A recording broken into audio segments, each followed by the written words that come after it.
Hi, everyone. I am Abby Delaney. Thank you for joining us for today's webinar, 3D Printing for Sandcasting 101. I am joined here by my colleague, Marco Mattia Cristofori. He's over in that window next to me.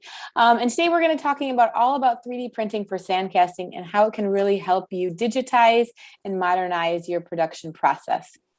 So today during the webinar, if you want to the next slide there, what are we going to talk about? So today we're going to talk a little bit about an introduction to what is large format FFF.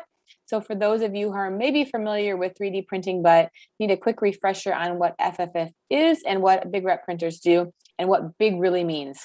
Big can mean a lot of different things to a lot of different people. And then we'll get into explaining where 3D printing actually fits into the sandcasting process and really then take a deep dive into some actual case studies from our real customers who are actually seeing lots of big savings. And then at the end, we'll save a little bit of time for Q&A as well. So before we jump right into it, I'm just going to give you a quick introduction to who Bigrep is for those of you who might not be familiar. We've been around since 2014. We are a global company. Our headquarters is in Germany, Berlin, which is where Marco is at. And I am actually in the States, not in our office, but we have an office just outside of Boston. And then we also have an office in Singapore. And all of those locations, we also operate and maintain a fleet of Bigrep printers as well. And in the States, we offer 3D printing services. So in case you aren't quite ready to purchase a printer, but you want to test the product out and see how it can really help you, we offer that as well. We have a reseller network around the country and the globe so that we have support and service and sales support wherever you might be. And I think that is about it for me. So let me introduce our speaker today. As I mentioned, Marco Mattia Cristofori is going to be our lovely guest speaker today. He is the head of product development, and he's been with Bigrep since 2017. And he is a 3D printing rock star, in my opinion. So he's a designer, an AM enthusiast. If you have any 3D printing questions, I don't know how he knows everything that he does, but he really does. And so he has had the chance to work on a lot of big cases with some very well-known companies. He has a heavy focus on applications and also a great connection with a lot of our customers. So he really talks to them, understands their pains and challenges, which is what we're going to talk to you all about today. So with that, let me turn it over to you, Marco. Abbe, thank you very much for the introduction. Hi, everyone. Let's just quickly first maybe introduce our portfolio of products, and then we dive into the topic of the webinar, sandcasting. So as Abbe mentioned, we as manufacturer of large-scale 3D printers, we have currently 3 products in the portfolio, main products. The first one is the Bigrep one, which was the first product Bigrep came out with. So it's a very affordable and reliable machine. We're talking about a 1 cubic meter build volume printer. We then have the G2, which is a quarter size of a Bigrep one in the Pro in the build volume. So it's a 500 by 1000 by 500 millimeters. High resolution printing. It fits everywhere, right? Sometimes the size of the door might be an issue to fit bigger printers. It's definitely the printer that you want for prototyping or even some development of your product and even some toolings. And then there is the Bigrep Pro, which is the powerhouse 3D printer, again 1 cubic meter closed machine with engineering material, stable and ready for industrial use cases. Let's just directly focus on diving into the application side. So Bigrep, as a manufacturer of 3D printers, of course, offers solutions for different industries. We have customers from several of them, and the main applications we offer is definitely prototyping, again, fast iteration, rapid prototyping, large scale tooling. We have a lot of experience with the so famous called jigs and fixture, right, and all the sub tooling that you can actually manufacture on the shop floor directly with a printer.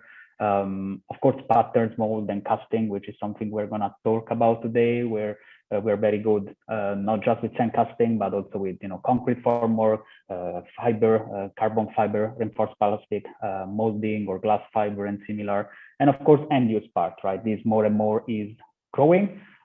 We have several customers that started a world production with our printer, so now they're able to have end-use part or even end-use product directly printed with the with our printers. Here you can see some reference of our customers like Ford, Boys in US, JC Steele, which we will talk about definitely, Nikola Motors, and etc.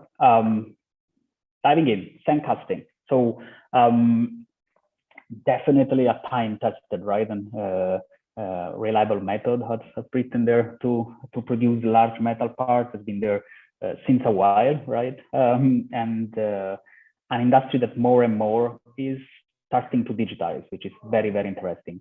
There are different ways to digitize, of course, but one of these is 3D printing, and is becoming more and more famous among this industry. Let's see also how. First of all, we need to highlight which technology of additive manufacturing we focus on. In this case, it's FFF. So it's fused filament fabrication for the people who are not familiar with 3D printing. So basically, the machine just has an extruder with, of course, extrude molten plastic in thin layers, right, which overlaps and slowly build up the 3D model. It's an automated process, of course, so there is no need to operate while the machine is printing.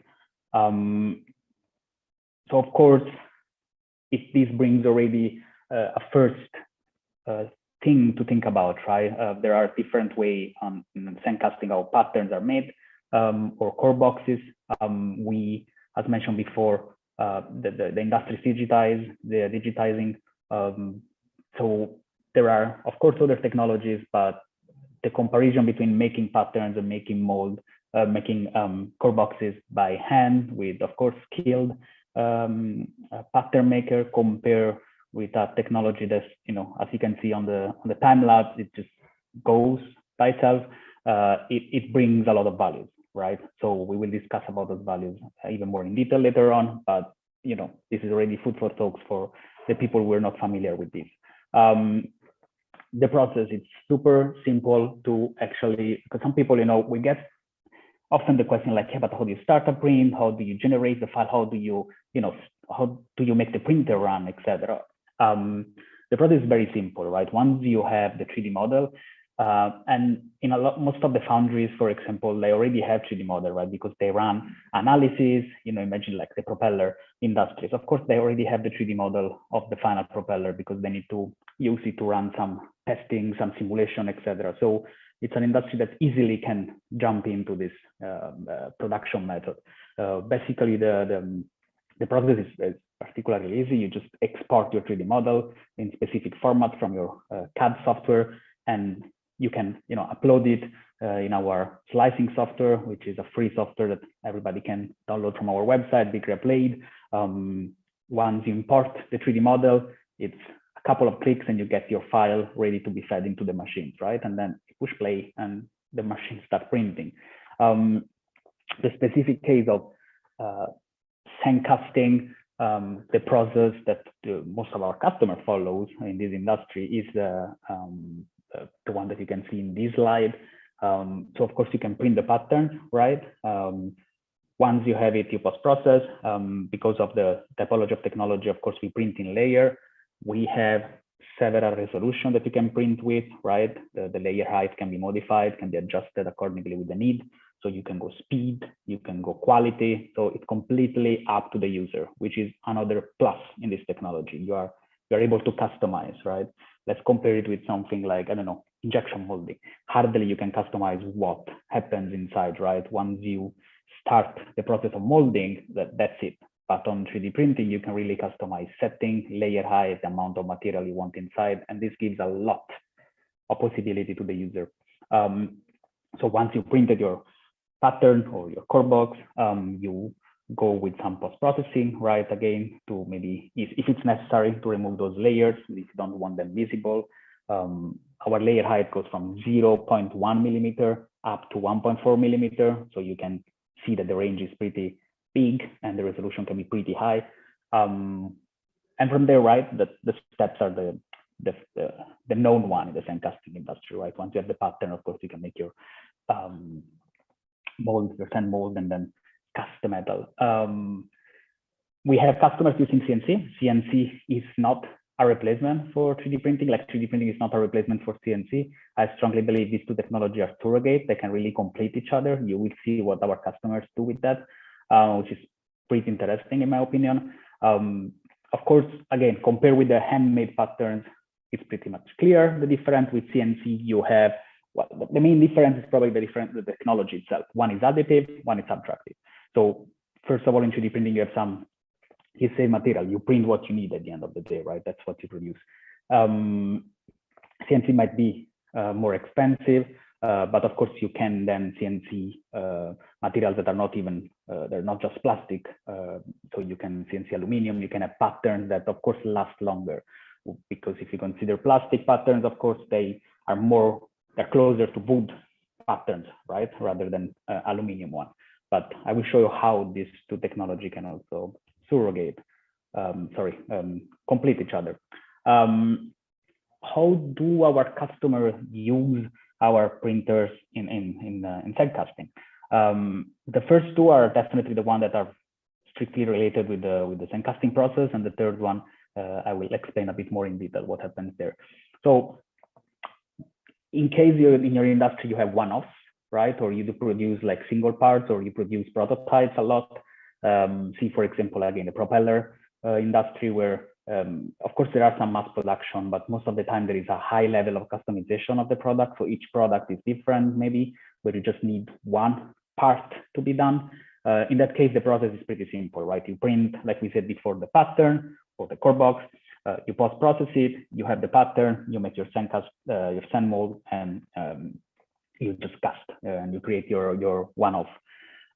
Or your maybe prototype, because you want to iterate this specific design functionality. As mentioned before, you can read there, of course, plastic is closer to wood than metal patterns, right? So you can use them. We have customers that use pattern 5, 6, 7 times without having issues, but they know that, of course, those patterns are not made for mass production. In that case, there is another process that you can follow. So the production toolings. It's basically, here is where it comes also with CNC, which is pretty interesting. So if you imagine that usually to make a pattern or a core box in aluminum or metal in general, the CNC process is very expensive, right? You have these massive blanks. Of course, we're talking about large scale in this case, and you need to subtract a lot of material, right, to get to your pattern shape.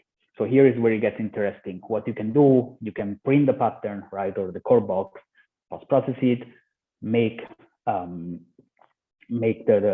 pattern, making the sand cast around it, and then cast the so-called blank, right, which is a rough version of the pattern that you can then use to CNC. So you start with something with 3D printing, you create this casted blank, and then that one is the one that you CNC, right? So you start already with the shape that is pretty much the final one, and is much less CNCing, much less material to subtract, and this, gives you more time to use your CNC machine, for example, for other things, or simply, like, again, having less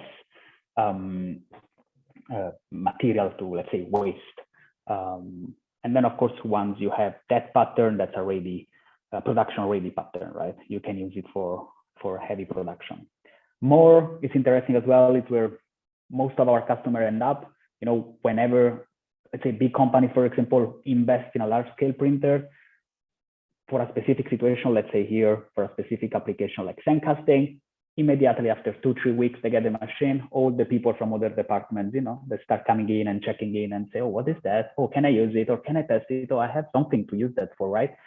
So then it starts generating creativity among the department, and, they come up with all ideas.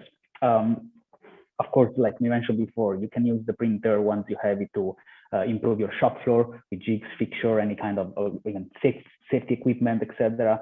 But of course, we're talking about a heavy industry here, so we know that marketing props, or things that you need to take to trade show sometimes can be super heavy. We see specific customers doing that.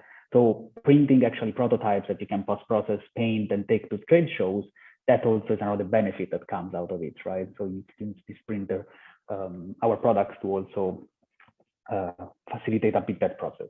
But again, let's see that a bit more in detail later. We did a kind of average.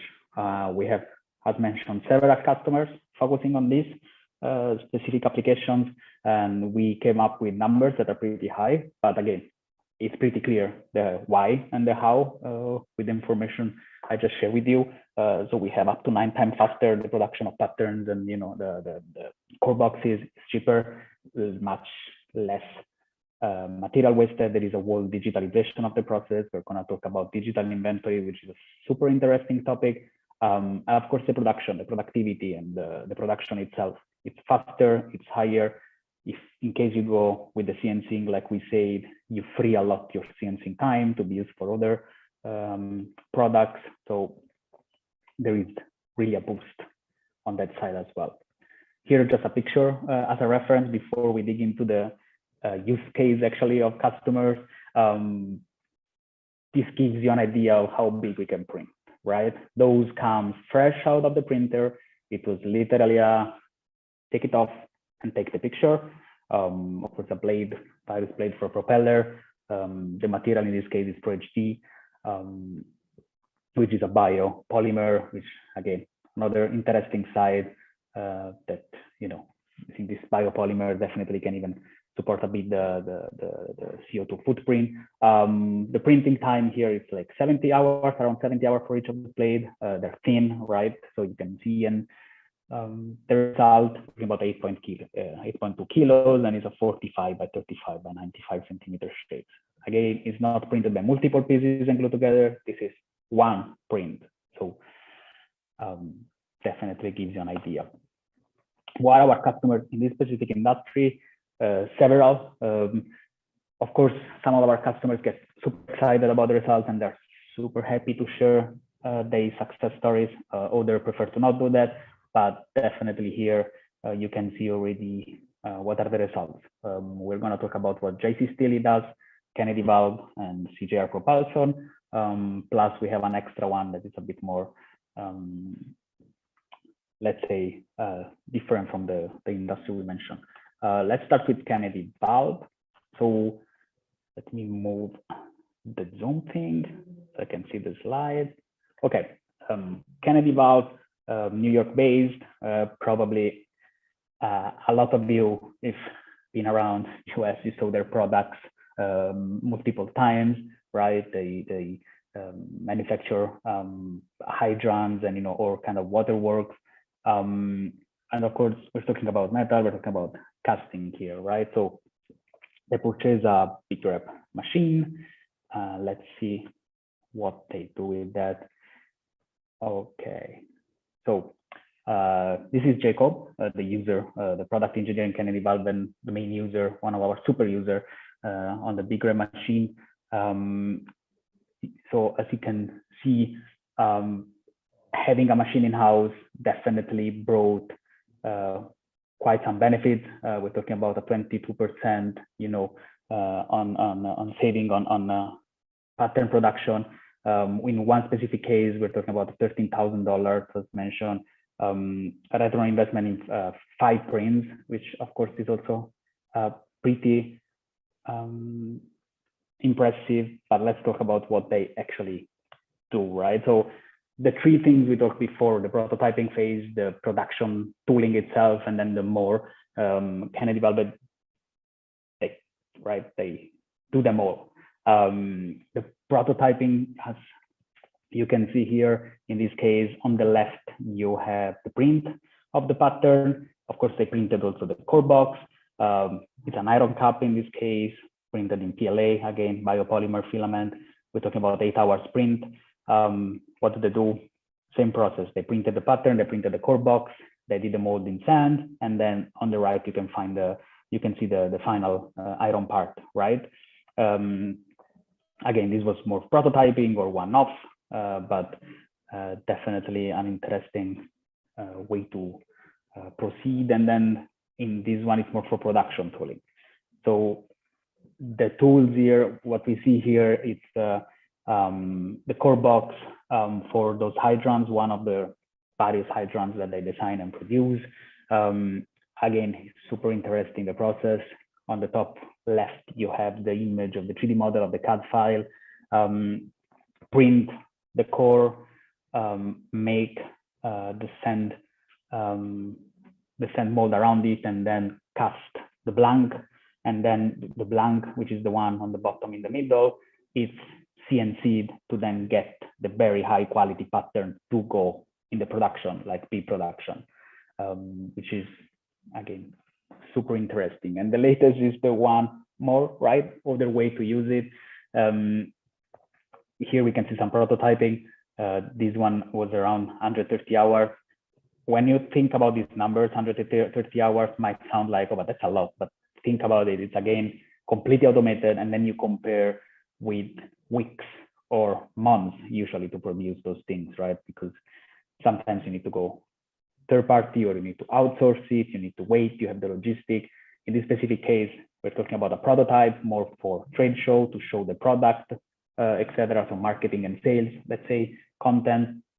But again, the benefit in the logistic and the lead times are the numbers are pretty high. In this case, also, of course, weight. We're talking about 150 pounds versus a 20 pounds prototype that can be easily carried to trade show and similar, and people can see.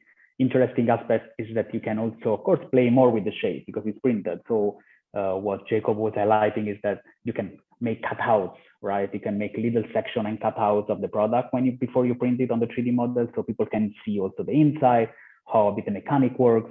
And if you do it with a normal casting, of course, you don't have this freedom. It will take definitely much longer. Let's go to JC Steely, another use case here, another happy customer of Bigrep.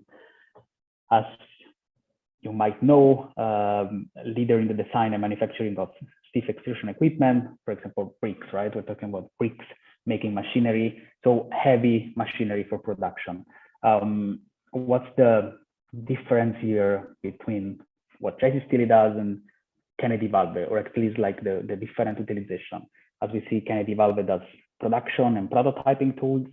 JC Steely, of course, they had the standard step-by-step for sand casting process to manufacture those parts, those machine replacement parts. They now simplified radically the process, right? From the 7th step of designing, send it outside. Someone needs to interpret the drawing and then build the pattern, probably by hand, you know, and then go through the whole process. Now it became much, okay, from CAD, print it, make the mold, and then cast. What is very interesting about JC Steel is that, again, they do also replacement for machinery, like big parts. And it happens often that those machines, they cannot be serviced anymore. So it was hard also to replace the parts, etc. So they decided to invest also not just in 3D printing, but also in 3D scanning. And now they have the ability to build up this digital archive, which is incredible. So they can 3D scan existing parts, and they know that they have the inventory ready. Whenever one of the big parts of the machine breaks or something happens, they can easily just print the pattern from the archive, digital archive, go through the process, and have the part replaced. And this is a big benefit, right? I mean, imagine also when you have different locations around the world, right? You don't have anymore the thinking of the spare part is there, we need to transport, but it's everything digitalized. So it's a WeTransfer, or it's a sending a file, the digital blueprint, and start the production. Some pictures that are always helping even more to understand. So this is the top, bottom, and mid section of one of the components from JC Steely. This is the sand mold, of course, and we have the final part of the from the 3D printed pattern, right? Another industry, CJR propulsion. In this case, we're talking about propeller. CJR is probably the first customers, Bigrep, that actually invested in Bigrep for sand casting. We're talking about, in this case, 2016. And since then, they've been printing constantly. They actually updated and went with 2 machines now that are always running in their foundry in UK.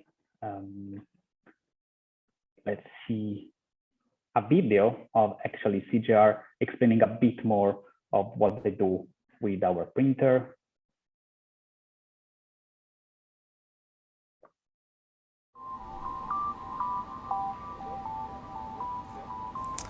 At CGR we manufacture stern gear for luxury yachts and workboats. We focus on the quality of our products, so every propeller has to be perfectly designed for the boat.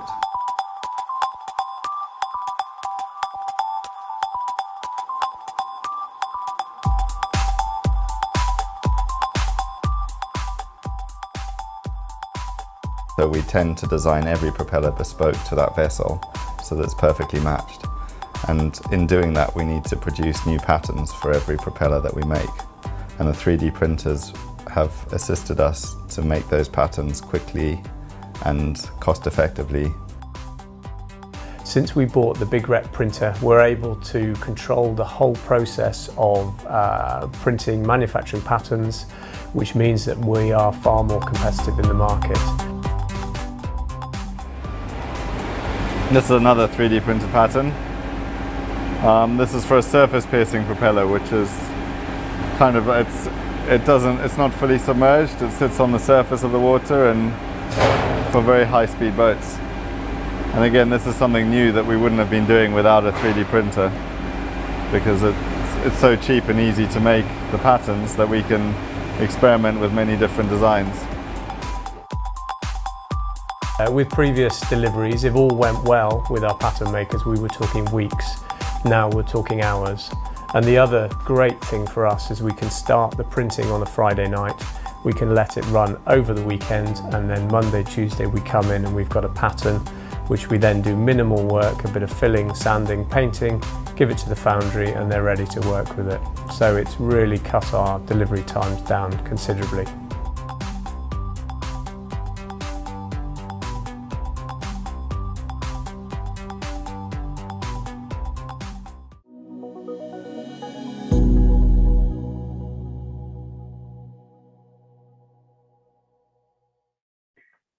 So the video, I guess, really gave a lot of information, but cut the lead times was definitely highlighted multiple times. A detail that I love of CGR is they customize extruders with their logo on the cover. But you see, in this specific case, compared with the other one, here the value is more the customization, the fast iteration. Of course, we're talking about propellers, we're talking about luxury and big yachts. So here every product must be like customized and must be optimized for the specific needs. And now they can do it. So you can see just on this screenshot the amount of patterns that are printed there, right? So and I said in the video before, was not even possible to just like thinking, to go in so many iterations for a specific product. Last one that I want to show is a bit less maybe common industry in the foundry, but definitely an interesting one. Australian Bell.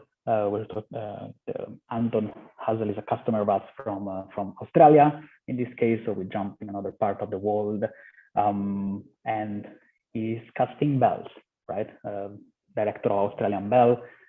Also here a super interesting process of how it was made before the wall bell pattern making. Here you have a picture of the process.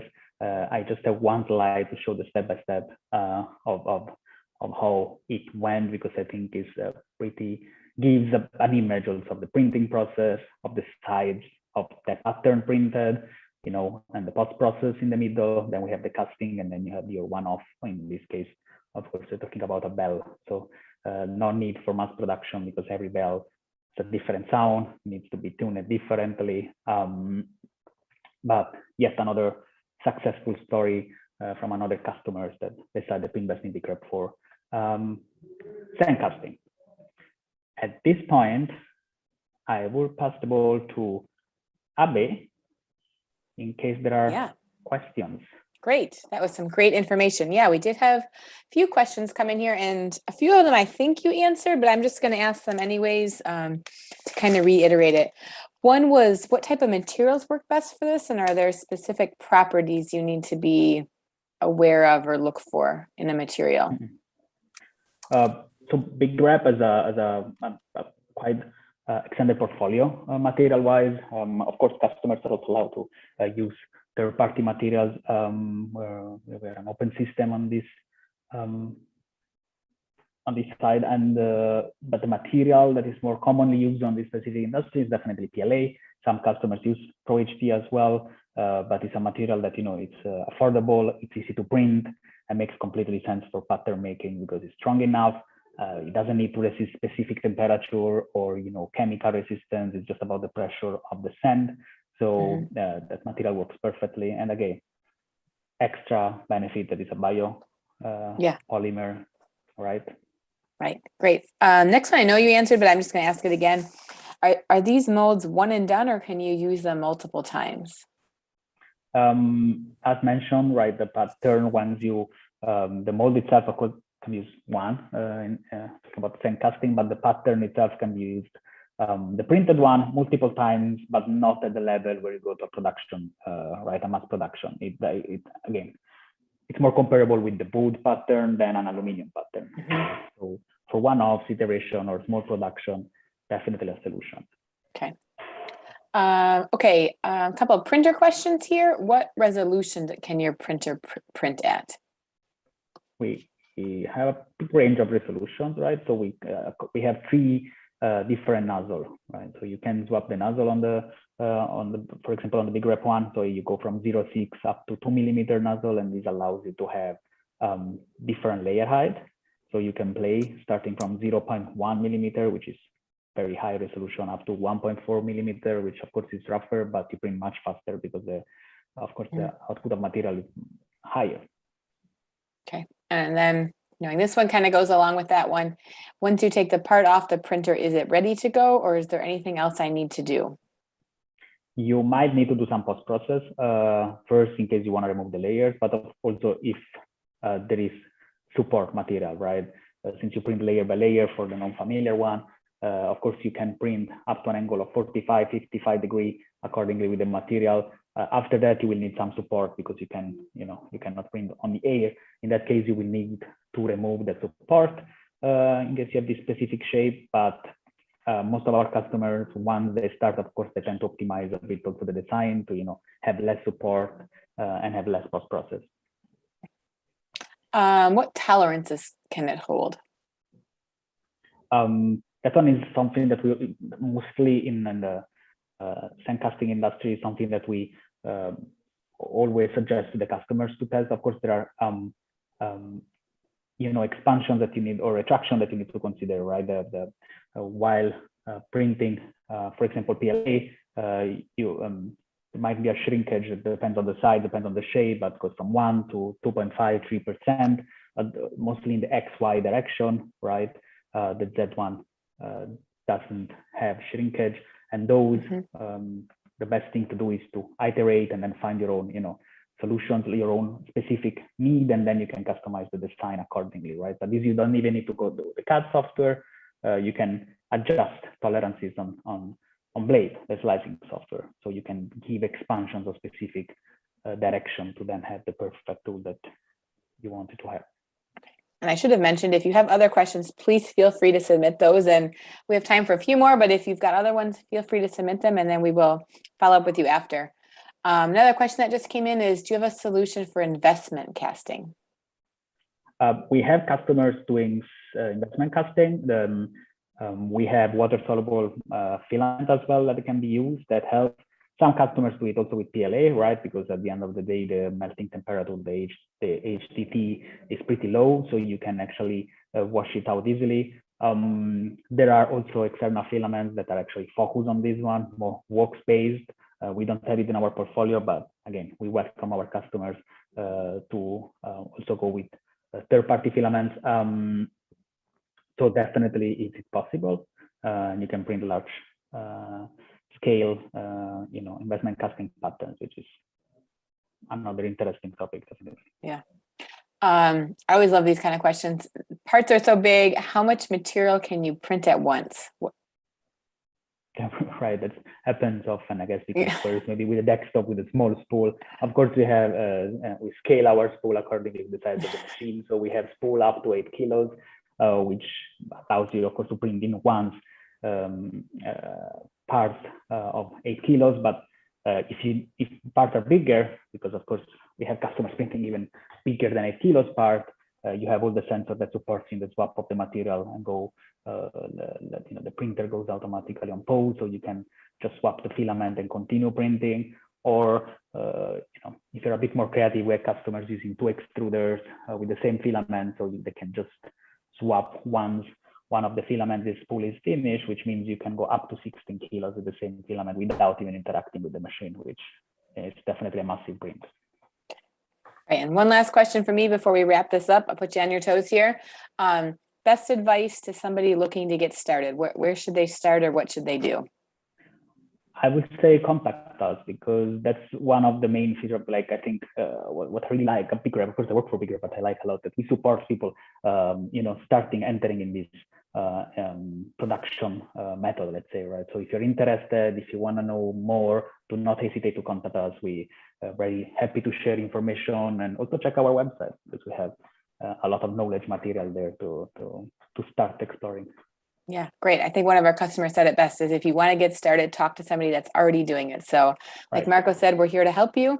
If you've got a file that you already would like to look at us, feel free to follow up when I send a thank you after this. If you want to switch to the next slide. So with that, would just like to thank all of you for joining us. We appreciate you took time out of your busy schedule. Marco's email is right there. I will also send that out in the follow-up if you do have additional questions, or like I said, you want to send us a file and you want some advice on how to get started. We welcome that opportunity and that challenge to work through that with you. So with that, I would like to stay safe, stay healthy, and think big. Thanks all for joining. Thank you very much.